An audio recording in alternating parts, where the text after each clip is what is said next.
Her plea was a ghost of a whisper in the vast, unforgiving Dakota Badlands, a sound swallowed by the wind. Please, please don't touch me. For Cordelia May Thompson, a woman running from a past more savage than the wilderness around her, a man's touch was a brand of terror. But the Lakota warrior who found her, Wanatan, saw only a life fading like a dying ember. To save her was to defy her only request. He had to lift her from the parched earth, had to give her water, had to tend her wounds. This is the story of a touch that was feared, a touch that was forbidden, and a touch that ultimately had the power to save not just a life, but a soul. The sun was a merciless hammer against the anvil of the earth. It beat down on Cordelia May Thompson, draining the life from her with the same casual cruelty it baked the cracked soil. Every breath was a furnace blast, every heartbeat a frantic drum against ribs that felt paper-thin. Her fine linen dress, once the mark of a respectable teacher from the East, was now a tattered, sweat-stained shroud clinging to her exhausted frame. The thorns of prickly pear and scrub brush had torn at the hem, leaving bloody scratches on her ankles that were now caked with dust. She had been running for 3 days, or was it 4? The days bled into one another, marked only by the rising and setting of that hateful sun. The nights offered no relief, only a different kind of fear. The chilling howl of a coyote, the slithering sound in the underbrush, and the haunting, ever-present echo of his voice. Beaufort Kane, a name that tasted like ash in her mouth. His face, handsome in a predatory way, was burned into her memory. The glint in his cold blue eyes, the possessive curl of his lip as he'd cornered her in the study, his hand clamping down on her arm. The memory was so vivid it sent a fresh jolt of adrenaline through her, a phantom pain that was worse than the real aches of her body. "You have something of mine, Miss Thompson," he had snarled, his breath smelling of whiskey and entitlement. "A little book. I mean to have it back, and I mean to have you, too." She had fled with that little leather-bound ledger, the damning proof of Kane's scheme to swindle prospectors and homesteaders out of their land claims. But she was running from more than just the ledger. She was running from the memory of his touch, the violation of his presence that had shattered her carefully constructed world. Now that world had been reduced to this, a desperate, stumbling flight through a landscape designed to kill.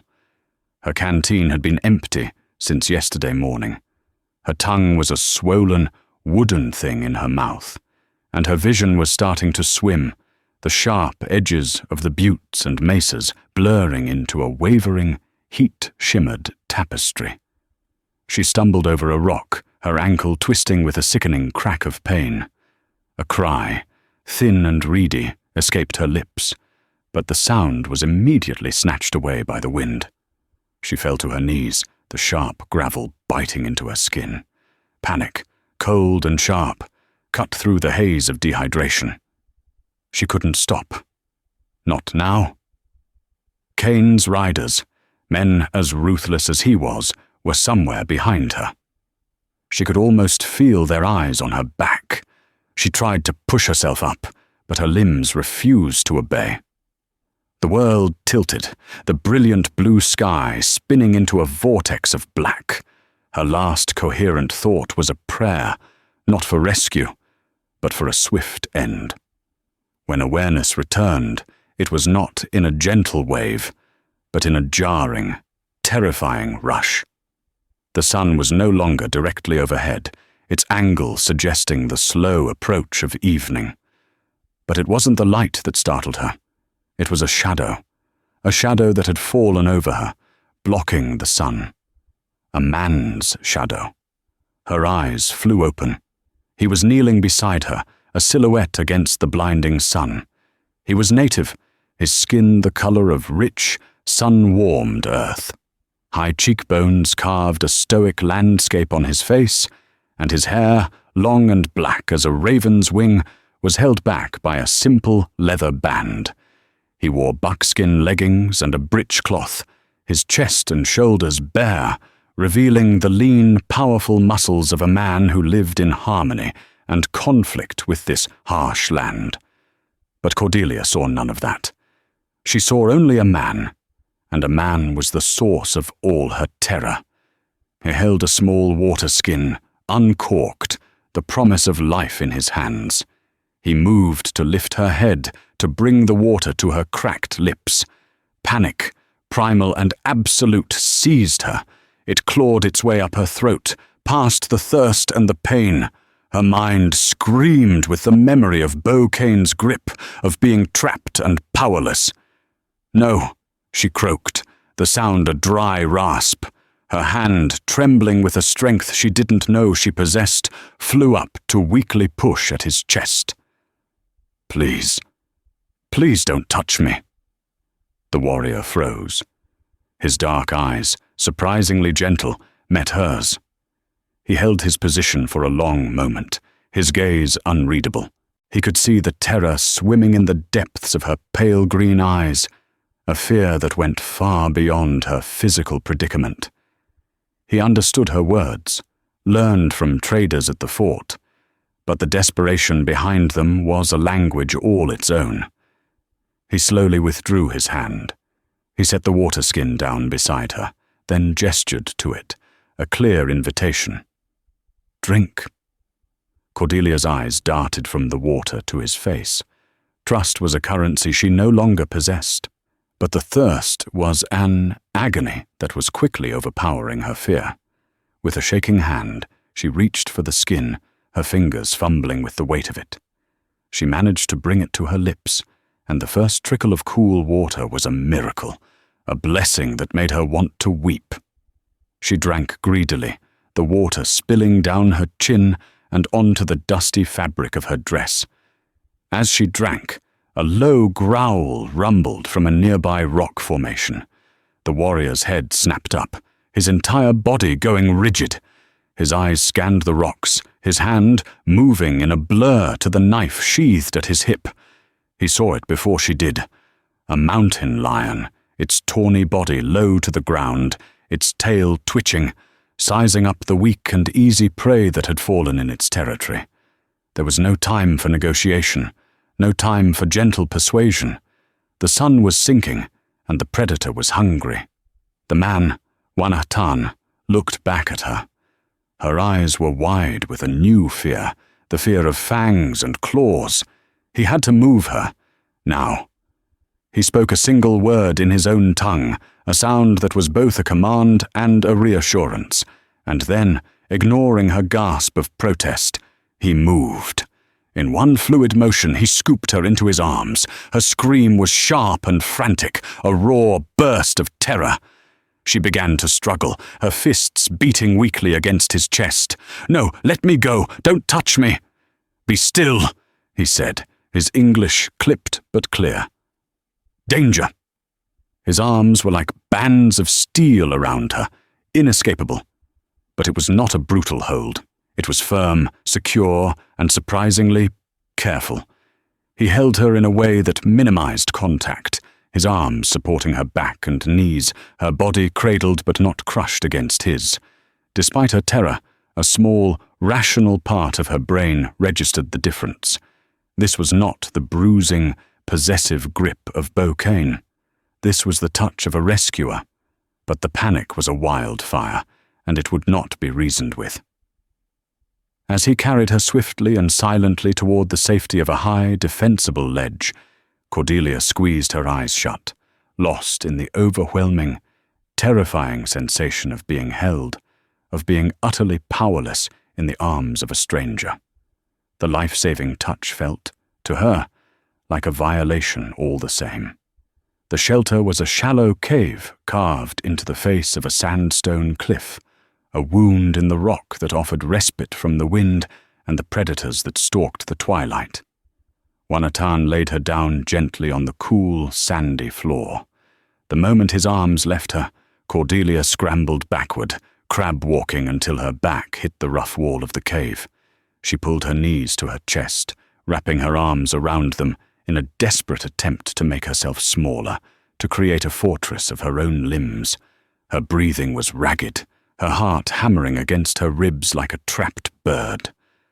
Wanatan watched her, his expression a mask of stoicism that betrayed nothing of his thoughts.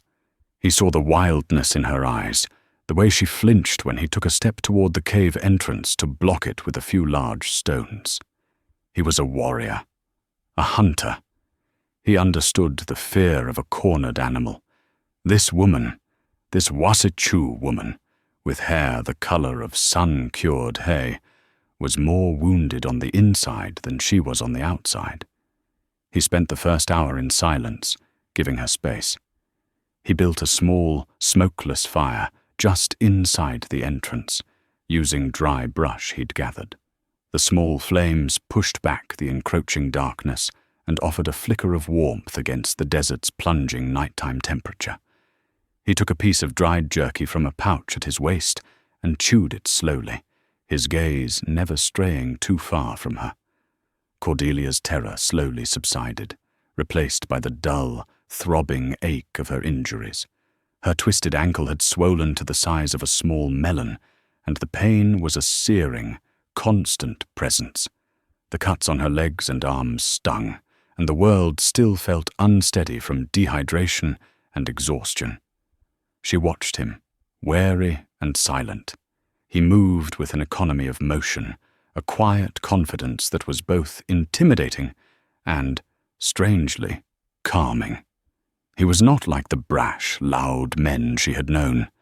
He was a part of this land, as silent and watchful as the hawk she'd seen circling that afternoon.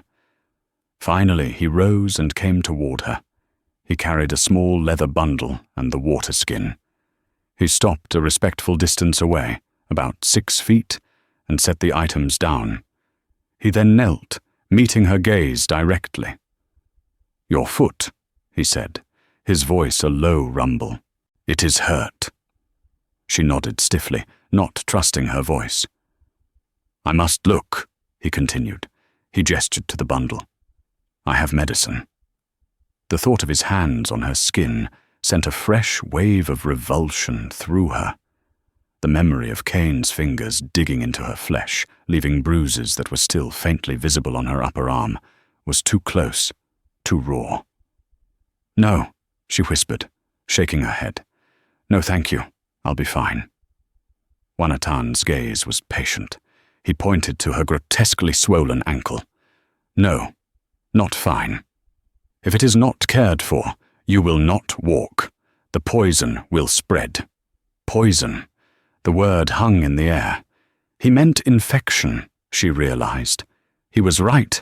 In this wilderness, an injury like this could be a death sentence. She was caught in an impossible trap, her fear of his touch versus the certainty of a slow, agonizing death if she refused his help. The instinct to survive, deeply buried but not yet extinguished, began to fight against the trauma that held her captive. She looked from his steady, dark eyes to her throbbing ankle, and then back again. A tear of frustration and despair slid down her dusty cheek. She gave a small, almost imperceptible nod. He took this as the permission it was. He moved forward slowly, deliberately, giving her time to protest again. When she didn't, he knelt before her. He did not reach for her immediately. Instead, he opened his medicine bundle, laying out dried leaves, a small pot of dark salve, and strips of clean-looking buckskin. He explained each action before he did it, his voice calm and even. "I will touch the cloth of your stocking first," he said. He reached out, his fingers brushing against the torn lisle of her stocking. She flinched violently, a choked sob escaping her lips. He immediately pulled his hand back. He waited, his face impassive, until her trembling subsided slightly. "The stocking must come off, to see the wound," he explained, his tone betraying no impatience. She closed her eyes, biting her lip so hard she tasted blood. Just do it. His touch was surprisingly gentle, his fingers clinical and impersonal as he carefully rolled down the stocking, his movements deft and efficient. When her skin was exposed, he worked quickly, examining the swollen, discolored flesh without any unnecessary contact. He crushed the dried leaves in his hand, mixing them with a little water to form a poultice. "This will cool the fire," he said, showing her the green paste before applying it. The poultice was blessedly cold against her hot skin. As he worked, she found herself focusing on the sensation, on the methodical nature of his actions. He was a healer, not an attacker. He was tending to a wound, not claiming a possession. His touch was not about power or dominance, it was about preservation. He smeared the dark salve around the edges of the poultice, and then began to wrap her ankle with the buckskin strips. Each pass of his hands was precise. He had to lift her foot, his hand cupping her heel. The contact was unavoidable, solid and warm. Cordelia's breath hitched, but she didn't pull away.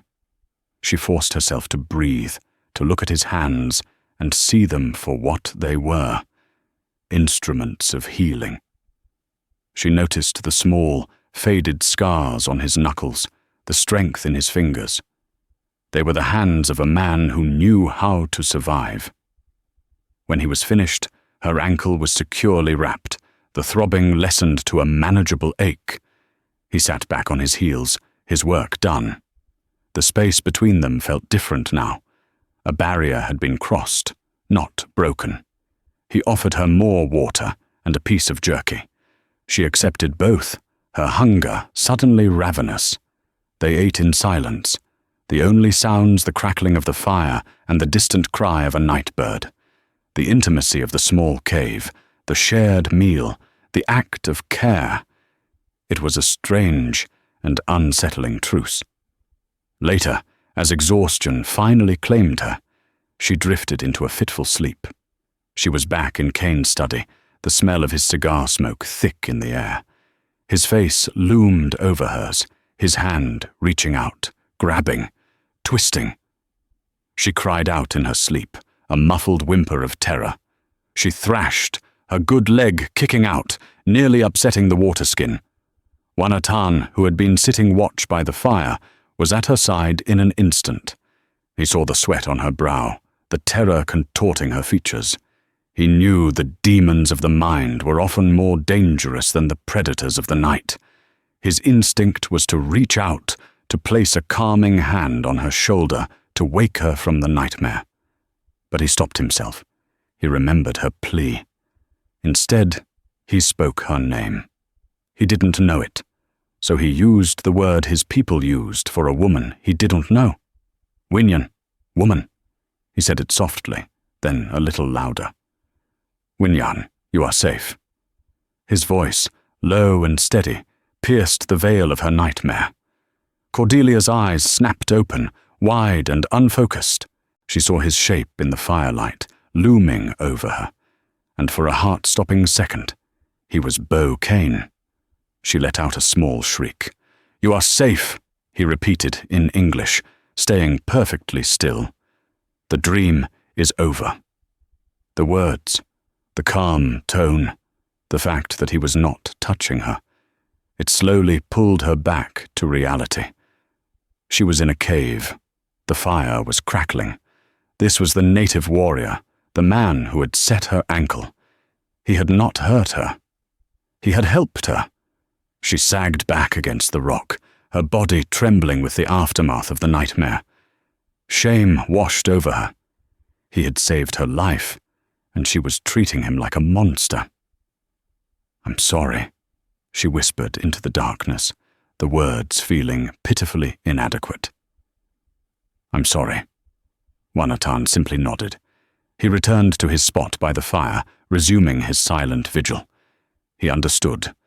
The weight of his hand, meant to heal, had still been a burden she was not yet ready to bear, and he knew, with a certainty that settled deep in his bones, that the man she saw in her dreams was still out there, hunting her, and their journey had only just begun. The next few days unfolded in a slow, quiet rhythm, dictated by the sun and Cordelia's healing ankle. Wanatan was a patient guardian.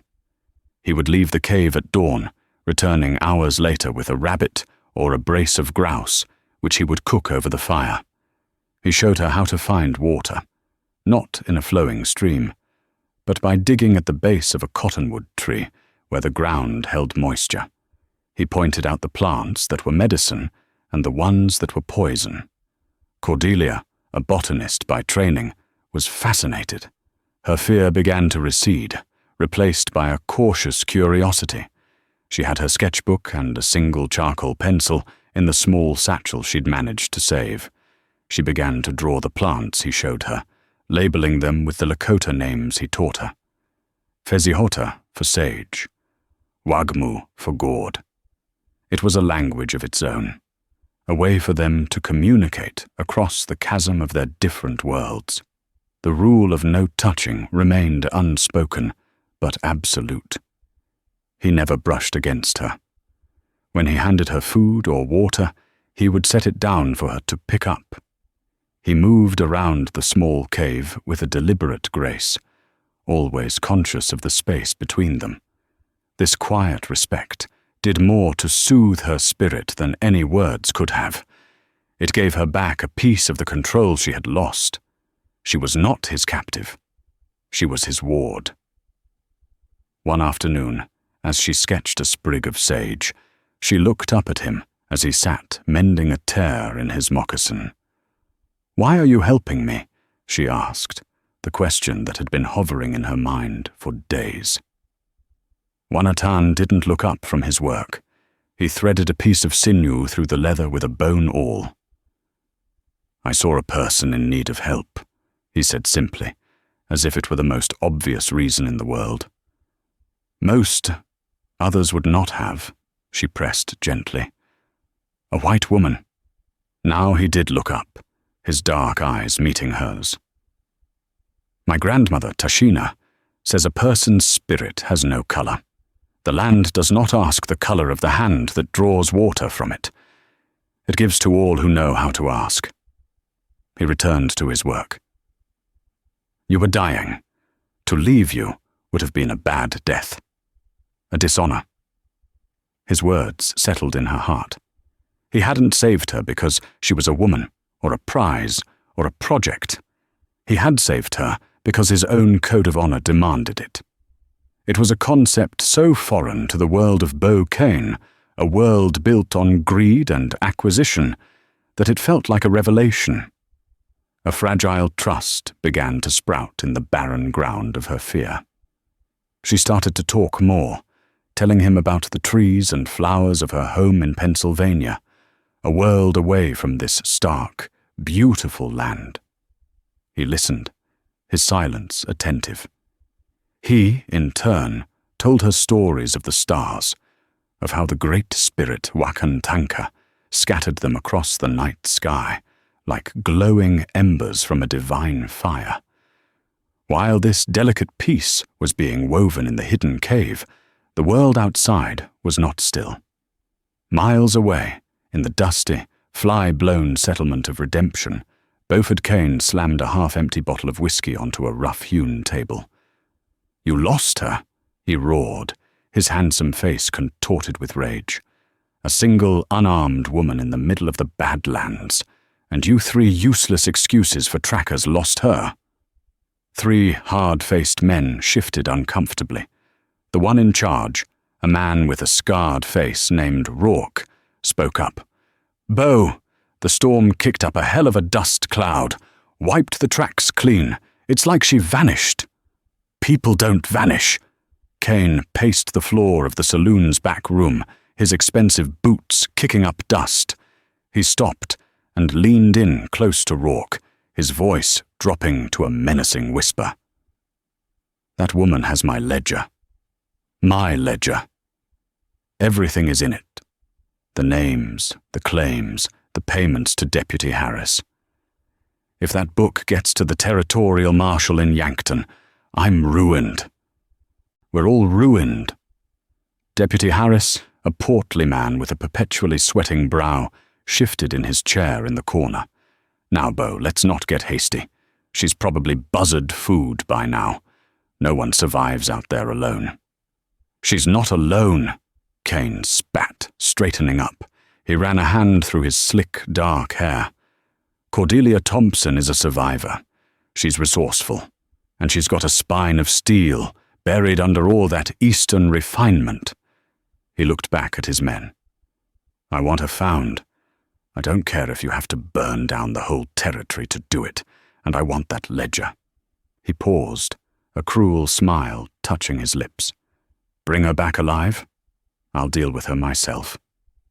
His men knew what that meant. Kane's dealings were always personal, and always brutal. Rourke nodded.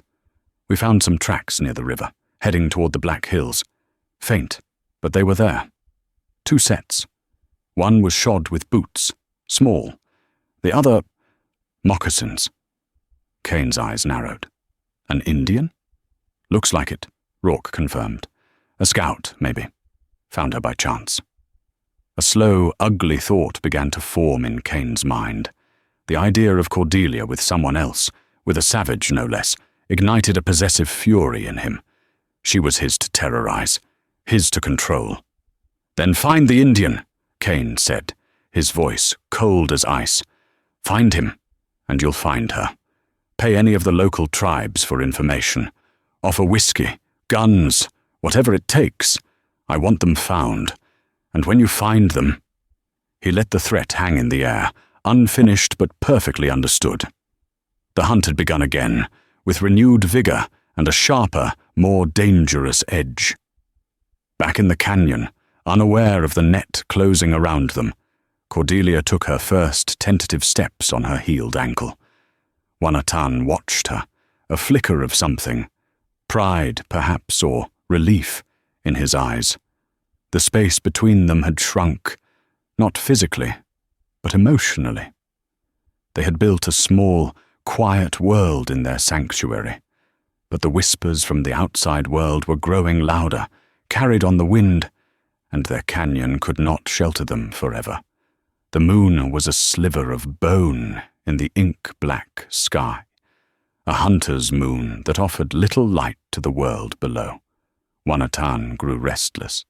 He had seen signs, a game trail that was too quiet, a bird call that was just slightly off-key. He knew they were being tracked. The fragile piece of their canyon sanctuary was about to be shattered. "We must move," he announced one evening, his voice grim. He was packing their few belongings into a parfleche bag. "They are close." "They?" Cordelia asked, her heart beginning to pound. She knew who he meant. Bo Kane. "The men who hunt you," Wanatan confirmed, his eyes scanning the rim of the canyon above them. "They ride with heavy feet and loud voices. They do not know this land, but they are many. It makes them careless, and it makes them dangerous." Fear, a cold and familiar companion, settled back into Cordelia's stomach. She thought she had outrun it, but it had found her again. She nodded, her face pale in the firelight. "Where will we go?" "To my people," he said. "They make their winter camp in the shadow of the Paha Sapa, the Black Hills. There you will be safe. It is a hard journey. We must leave now." The journey was a brutal ordeal. Wanatan pushed them hard, moving mostly at night, using the darkness and his intimate knowledge of the terrain as their allies. He led them through narrow, winding canyons, over treacherous scree slopes, and across shallow, fast-flowing rivers that numbed their feet with cold. Cordelia's ankle ached, but she didn't complain. She saw the urgency in Wanatan's every move, the way his head was constantly turning, his ears listening for sounds she couldn't hear. On the third night of their journey, it happened. They were scaling a steep rock face, using a narrow, barely there ledge as a path. Wanatan was ahead, his body moving with the fluid grace of a cat. Cordelia followed, her fingers clinging to the rough rock, her gaze fixed on her feet. Suddenly, the loose shale beneath her boot gave way. With a small cry of alarm, she lost her footing. She scrabbled for a handhold, her fingers scraping raw against the rock, but she was falling. In a flash, Wanatan spun around. There was no time to think, no time for words. He lunged, his hand shooting out, grabbing her arm in a vice-like grip, just as her full weight went over the edge. She dangled precariously over a 30-foot drop. The only thing keeping her from being dashed on the rocks below was his strength. The contact was a lightning strike. His hand, warm and strong, wrapped around her forearm. Her entire body went rigid, not from the fear of falling, but from the sudden, shocking touch. It was everything she dreaded, unexpected, inescapable, and utterly overwhelming. Beaucain's face flashed in her mind's eye, his cruel grip, his leering smile. No. The word was torn from her, a guttural sound of pure panic.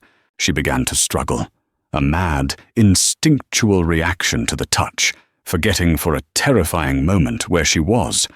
Her writhing nearly broke his grip. "Be still!" Wanatan grunted, the muscles in his arms straining.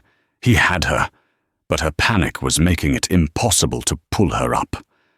Below them, they heard the clatter of dislodged stones. A voice drifted up from the canyon floor. "Did you hear that?"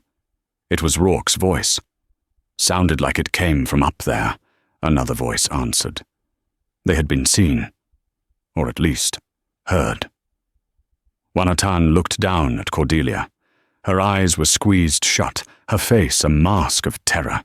She was lost in her own private hell. He had to get through to her. "Cordelia," he hissed, using her name for the first time. The sound of it seemed to cut through her panic. Her eyes fluttered open. They were wide with fear. But now she was looking at him. "Cordelia, listen to me. They are below us. If you make a sound, they will find us. I have you. I will not let you fall. But you must be still. Do you understand?" His voice was a low, urgent anchor in her sea of terror. She looked into his eyes, dark and intense in the moonlight, and saw not a predator, but a protector. She saw the strain in his face, the corded muscle in his neck. He was using all his strength to save her. This touch was not a violation. It was a lifeline. Slowly, deliberately, she stopped struggling.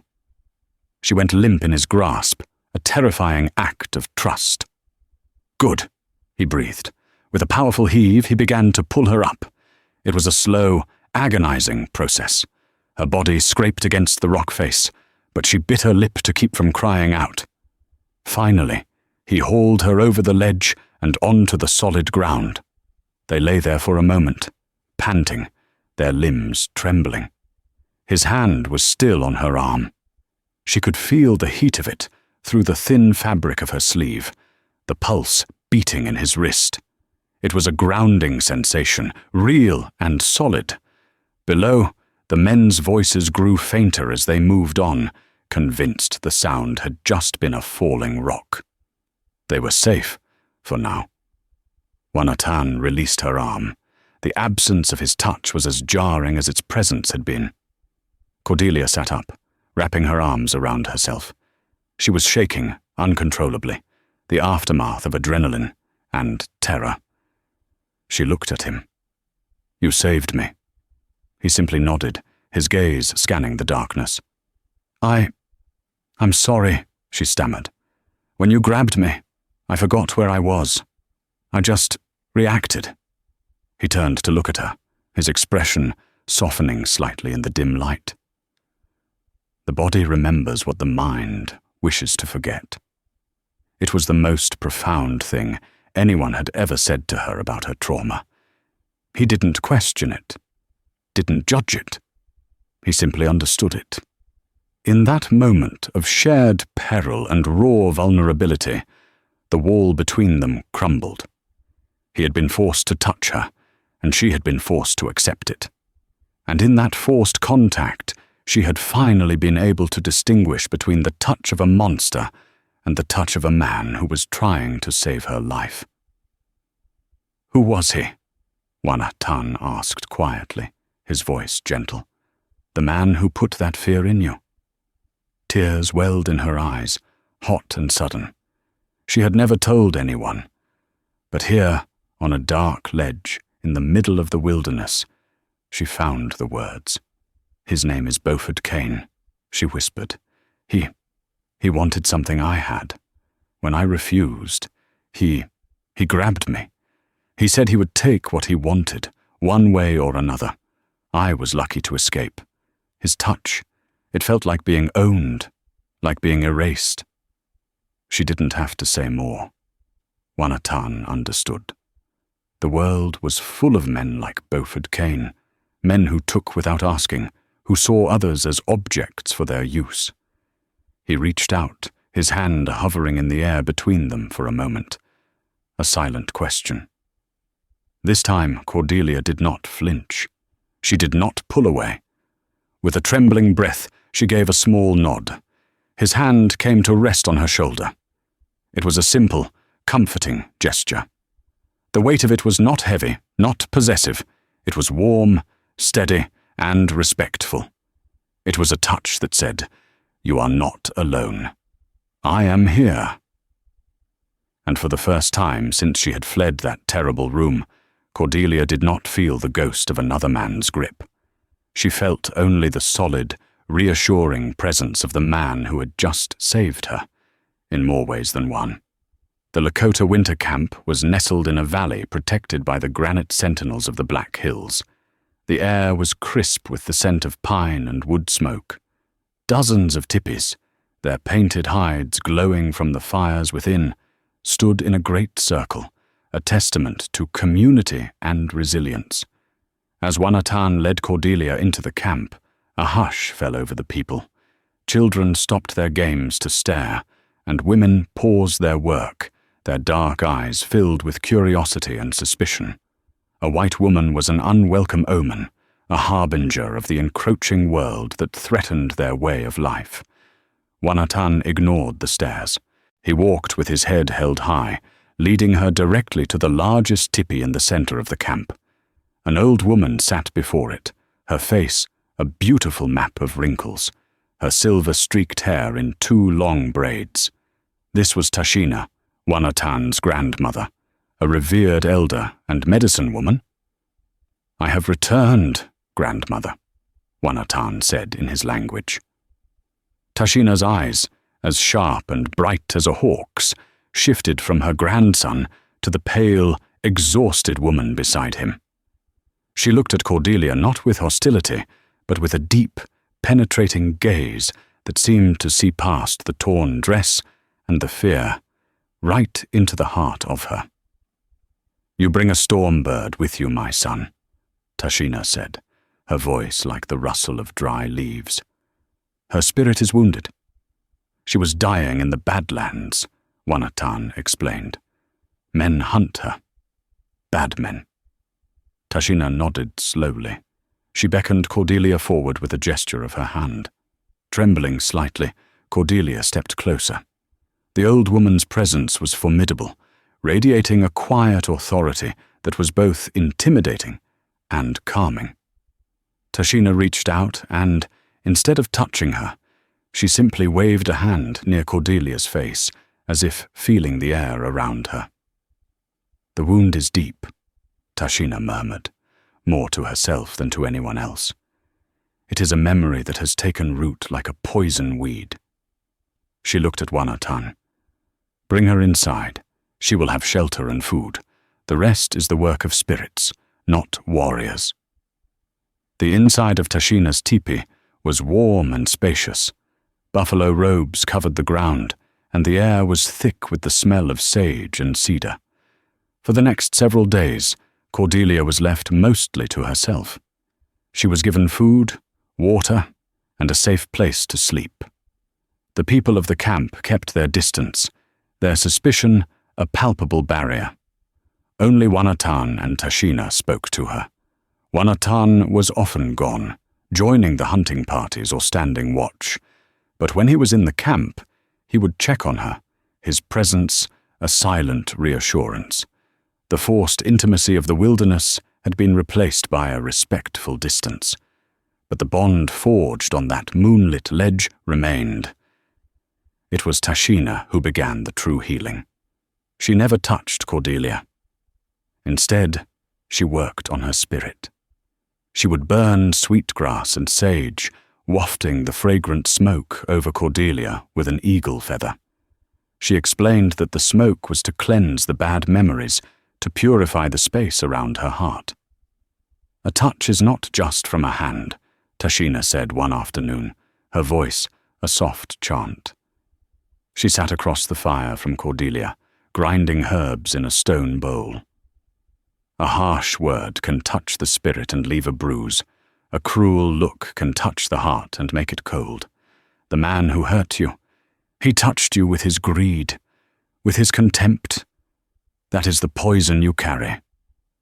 Her words resonated with a truth that Cordelia had never been able to articulate. The physical act had been terrifying, but it was the intention behind it, the complete disregard for her as a person, that had truly broken her.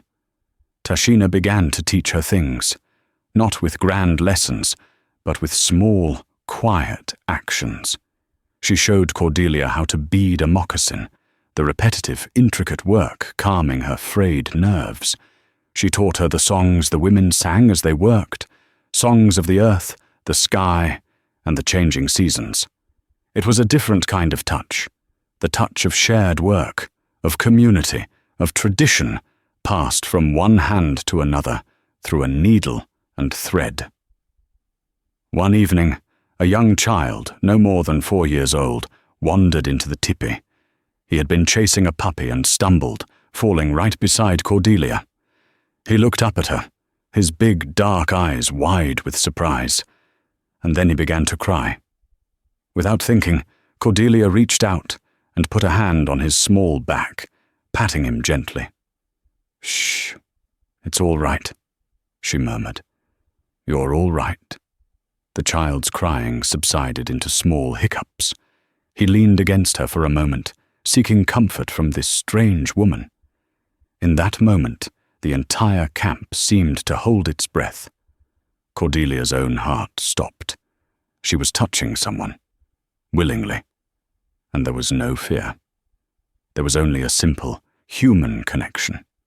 A small boy needed comfort, and she had given it. The boy's mother rushed in, her face a mixture of apology and alarm.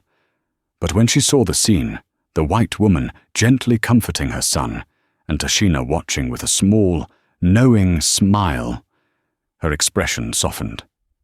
She scooped up her child, gave Cordelia a shy, grateful nod, and left. It was a turning point. After that, the suspicion in the camp began to melt away. The other women would offer small smiles. They began to include her in their work, showing her how to prepare hides or grind corn. She was still an outsider, but she was no longer an object of fear. She was becoming a part of the rhythm of the camp. Her own healing mirrored the camp's acceptance. She began to sleep through the night without nightmares. The phantom sensation of Bo Kane's grip began to fade. She found herself laughing at the antics of the children, feeling a sense of peace she hadn't known was possible. One night, Wanatan returned from a long hunt. He came into the tipi and saw her sitting with Tashina, their hands busy with beadwork, a comfortable silence between them. He looked at Cordelia, at the newfound calm in her eyes and the gentle set of her mouth, and he saw a different woman from the terrified creature he had found in the Badlands. He sat down and handed her a small, intricately carved bird, fashioned from a piece of cottonwood root. "For you," he said. She took it from his hand. Her fingers brushed against his as she accepted the gift. It was a brief, accidental contact. A few weeks ago, It would have sent her reeling. Now she barely registered it. Her focus was on the small bird in her palm, on the care and skill that had gone into its creation. It was a gift, an offering, another kind of touch, one of generosity and friendship. She looked up at him, her smile genuine and bright. "Thank you, Wanatan. It's beautiful." He simply nodded, but a small smile touched his own lips. In the warm, smoky light of the teepee, surrounded by the quiet strength of his people, Cordelia May Thompson felt something she had thought was lost to her forever. A sense of belonging, a sense of home. But the serpent they had outrun was cunning, and his venom was spreading, carried on the whispers of paid informants, getting closer every day. The peace was shattered when a scout galloped into camp, bringing news that a large group of armed white men, led by a man named Kane, were just a day's ride away. An informant had sold them the camp's location. The serpent had found their garden. A grim resolve settled over the people. They would not run.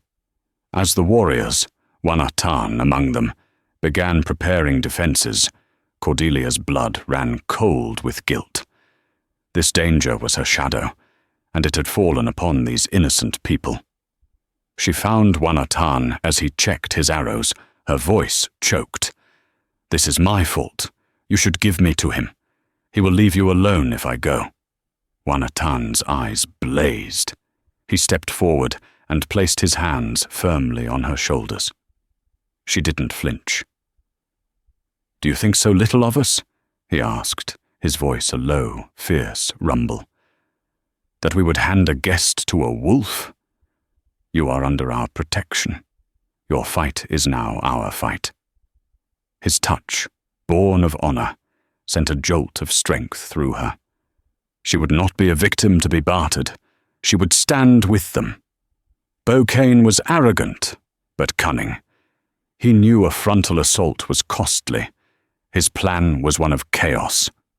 As darkness fell, he sent his right-hand man, Rourke, with a group to set a fire at the far end of the valley. The blaze would serve as a terrifying diversion, drawing the warriors away. In the ensuing panic, Kane himself would slip into the lightly guarded camp, find Cordelia, and retrieve his ledger. He craved the satisfaction of seeing her terror one last time. The plan worked perfectly. As smoke and orange light filled the sky, cries of alarm rose from the camp. Wanatan, along with most of the warriors, raced toward the flames to protect the women and children who had been sheltered there. The main camp fell into disarray. Through the swirling smoke, Bo Kane strode like a demon. He found Cordelia near Tashina's tipi as she helped guide frightened children. When she saw him, she froze. He was just as she remembered, handsome, cruel, and radiating a possessive menace. "Well, well," Kane sneered, drawing his pistol. "It seems you've gone native, Miss Thompson. I've come for my property." All her old terror came flooding back. But as he stepped closer, something inside her snapped. She saw Wanatan's face in her mind, heard his fierce words. "We do not run." She was not the same woman Kane had cornered in that study. "Leave them alone, Bo," she said, her voice trembling but defiant. "This is between you and me." "Oh, it is," he said, lunging for her. She dodged and threw a handful of fine, irritating powder. Crushed poison ivy she and Tashina had prepared directly into his face. Kane screamed in rage and pain, clawing at his suddenly blind eyes. He fired his pistol wildly, the shot tearing through the tipi beside her. The sound brought Wanatan running. He burst through the smoke to see Kane blinded and Cordelia standing her ground. With a roar, Wanatan launched himself at Kane, and the two men crashed to the ground in a vicious struggle. But as they fought, Rourke appeared from the smoke, his rifle raised. "Wanatan, look out!" Cordelia screamed. Wanatan twisted, but the rifle cracked, and a searing pain exploded in his side. He cried out, his strength failing. Kane, seeing his chance, pushed him off and scrambled for his dropped pistol. He never reached it. Acting on pure instinct, Cordelia grabbed a heavy iron skillet from a fire pit and swung it with all her might. The skillet connected with Kane's head with a sickening thud, and he crumpled, unconscious. Rourke, seeing his employer fall and other warriors converging, vanished into the night. Cordelia rushed to Wanatan's side. He was clutching his wound, blood seeping through his fingers. Without a trace of her old fear, she dropped to her knees and pressed her hands firmly against his side to staunch the bleeding. Her touch was no longer a source of terror, but an act of desperate, loving preservation. "You're going to be all right," she whispered, tears streaming down her face, mixing with the blood on her hands. "I'm here." He looked up at her, his eyes clouded with pain, but he managed to lift a hand and gently brush a stray piece of hair from her face. In that moment, surrounded by chaos, her hands covered in his blood, Cordelia knew the last of her ghosts had been burned away, cauterized by a touch that was meant only to heal. The raid's aftermath was grim. Bo Kane and his captured men were turned over to the territorial marshal, along with the ledger that sealed his fate. The serpent had been defanged, but the victory was costly. 2 warriors had fallen, and Wanatan lay in Tashina's tipi, consumed by a raging fever. Cordelia never left his side. The rule of no touch, once an unbreachable wall, was a distant memory. Now her hands were constantly on him, wiping his fevered brow, changing poultices, and holding his hand through fever dreams. In caring for him, she found the final piece of her own healing. She was no longer just a survivor. She was a caretaker, giving back the life he had given her. On the 5th day, the fever broke. Wanatan awoke, weak but clear-eyed, to find Cordelia asleep beside him, her hand resting on his forearm. As he slowly regained his strength, the camp rebuilt itself, and Cordelia found she was now part of its rhythm. She was no longer the outsider, but a part of the community, her place cemented by her devotion to their fallen warrior. When he was strong enough to walk, they went to a quiet place overlooking the valley, the hillsides ablaze with the gold of autumn aspens. "The marshal sent word," she said softly. "They will send an escort to take me back to Yankton." "You will return to your world," Wanatan stated, his gaze on the horizon. Cordelia looked at her calloused hands. "I don't know what my world is anymore," she confessed. "The world I came from created men like Bo Kane. It's a world of fences that cage the spirit. I don't think I fit there any longer." She turned to him. "You and your people. You showed me what it feels like to be protected, not possessed." He turned to face her, his dark eyes searching hers. He reached up and gently tucked a stray piece of her hair behind her ear. It was a simple touch of affection, and she leaned into it, a trusting movement that spoke volumes. The last of her fear was gone, replaced by a quiet certainty. "My world is here," Wanatan said, his voice quiet. "It is a hard life of struggle, but it is also a world of honor and belonging." He let his hand fall, leaving the choice to her. Cordelia looked out at the valley that had healed her, then thought of the sterile, judgmental society awaiting her back east. The choice was not between civilization and wilderness, but between a gilded cage and a difficult freedom. Slowly, she reached out and took his hand, interlacing her fingers with his. His hand was strong, warm, and scarred. It felt like coming home.